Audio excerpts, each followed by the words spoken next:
Today, I'm excited to show you 5 ways to decorate a cake using Wilton's 1M piping tip. The first method is piping buttercream in a circular motion, lifting the tip up and down as if you're drawing circles. I'm rotating the turntable with my left hand while holding the piping bag on my right. So if at any point your arms get tired, just stop and continue where you left off.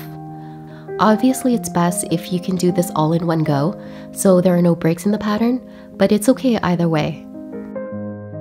Ta-da! The second way is to make these ruffles.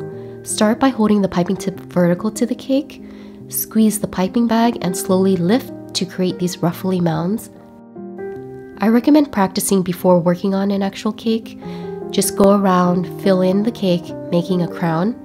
The tip has a large star-shaped opening, so it's easier to control the flow of icing. I also find it to be more forgiving than smaller or more specialized tips. And to prevent bubbles in the buttercream, I suggest heating it up in the microwave for a few seconds to help soften it up. Your buttercream should look shiny and luscious. Next, we're making this shell pattern.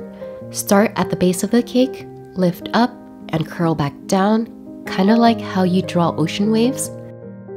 It's really not difficult. It takes some practice, and what's great is anyone can do this. You don't need sculpting skills, just a little bit of hand-eye coordination, squeezing buttercream from a bag. The fourth way is this simple diagonal line pattern. Squeeze out the buttercream and pull inwards towards the center.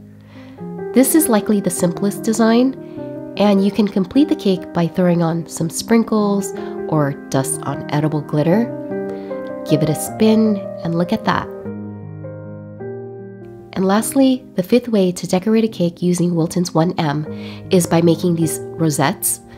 Start an inch away from the edge of the cake, pipe the buttercream and swirl around. This is a popular way to also frost cupcakes. I love how versatile this piping tip is, and it makes the cake look professional. Plus, it's easy to use even for beginners. So if I only had one piping tip, this is it. There you have it, 5 ways to decorate a cake using 1M. Let me know if you have any questions or if you recommend any other piping tips. Hit subscribe if you found this video useful, and I'll see you in the next. Bye!